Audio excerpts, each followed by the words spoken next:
Hello everyone, welcome to the YouTube channel. I'm going to show you my execution that I took during the lunch hour. So let's get right into it. So first thing is understanding time and place. Lunch hour starts at 11:30. What am I looking for during the lunch hour? I'm looking for the reversal back to rest and liquidity. Meaning that today's session, morning session, we opened at 9:30 and we continue to move bullish. There was a continuation in a bullish trend. Understanding that when we receive a continuation heading past that 10 o'clock window, we want to now wait for and identify engineered liquidity.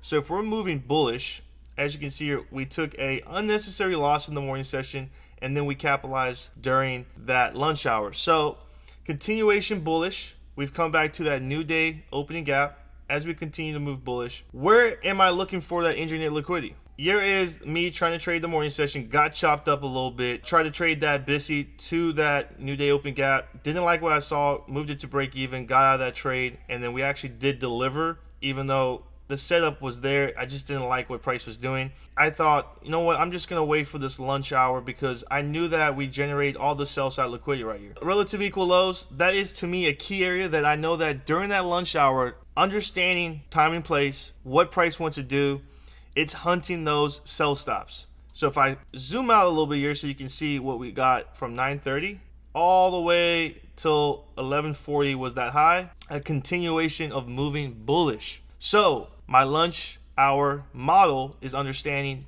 when we head into that lunch hour, I'm looking for where did price engineer that liquidity, which in this case, if we're bullish, I'm looking at the lows. That is the engineered liquidity right there. Sell side liquidity. That was my target. Then I waited for a changing state of delivery to the downside. That's the first thing I'm waiting. Now, we even had an added confluence. We got an SMT at this high. ES never took out that high. NQ did. And then we had an immediate displaced lower.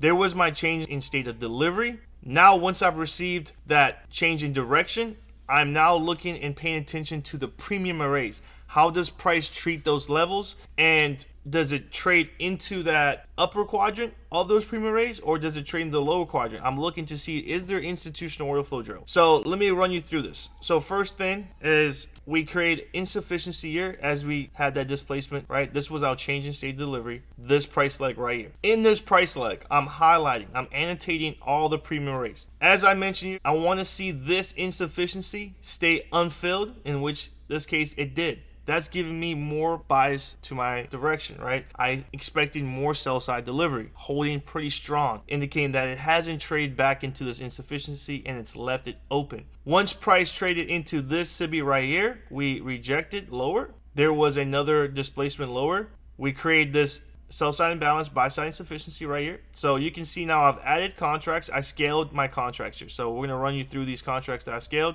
I went and entered 2 contracts there at that SIBI when it came back and tested that 50%, that midpoint of that SIBI. In my live session when I was making this trade, I was mentioning that because we left this insufficiency unfilled and we delivered this order block right here that I've annotated right here was a key area that price could refer back to.